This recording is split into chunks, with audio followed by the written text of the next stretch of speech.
Today we're making real Jamaican curry chicken, flavorful, tender, and full of gravy. Let me show you exactly how I do it.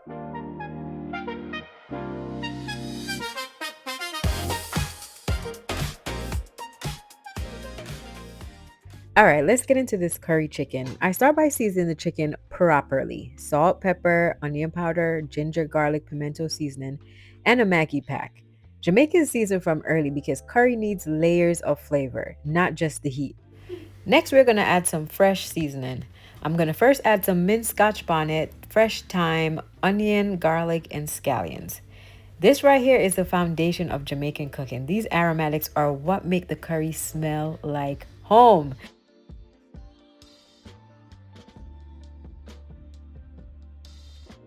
Now I'm going to go in with my curry powder.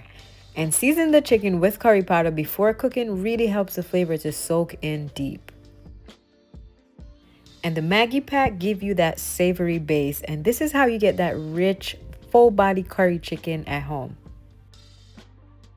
Now I'm adding some diced potatoes and I'm going to mix everything together. Potatoes help thicken the gravy naturally, so you don't really need flour or cornstarch. You just need real ingredients in this recipe.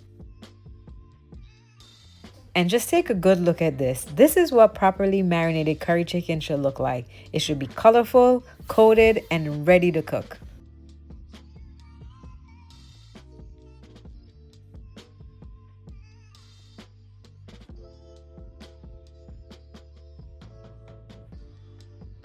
Alright, now let's get the pot ready.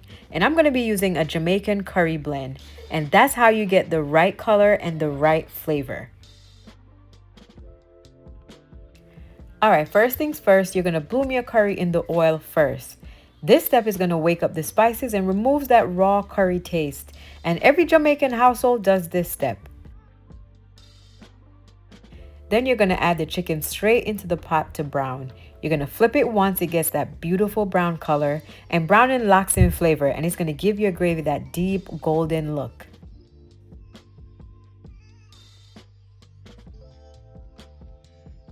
Now I'm going to add water to deglaze the pot, and all that flavor stuck at the bottom is pure gold. Then I'm going to add roasted chicken base and garlic base for that extra richness.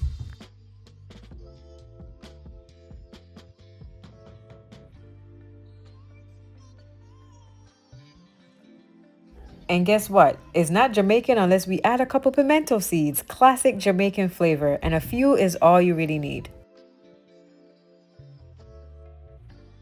Now, once it starts bubbling, I'm going to add the diced potatoes and the remaining marinade.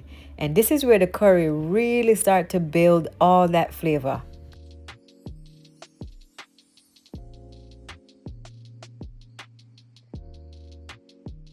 Alright, now I'm going to add the chicken back into the pot so it can finish cooking in that curry gravy.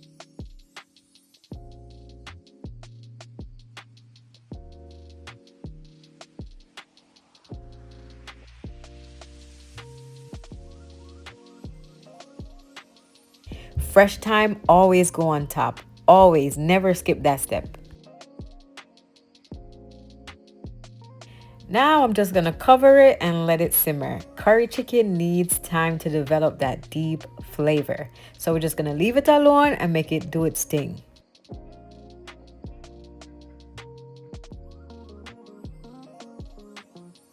And about halfway through, I'm gonna just uncover it, give it a quick stir, and then just put the cover back on, let it keep bubbling.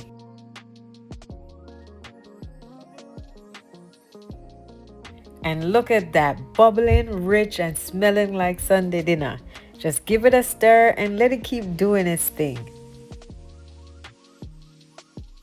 Here I'm just spooning the gravy over the chicken to help it stay juicy and soak up even more flavor. And this is what perfect curry chicken looks like. It's going to be glossy, tender, and full of gravy.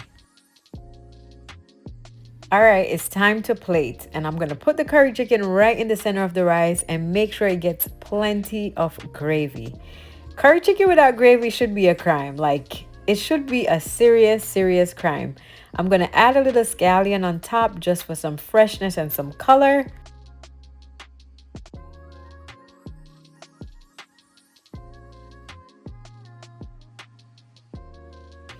And I'm just gonna add a little scallion on top for freshness and a little bit of color. And honestly, that's it. Jamaican curry chicken is simple, flavorful, and perfect every single time. Now, if you make this, come back and let me know how it turns out.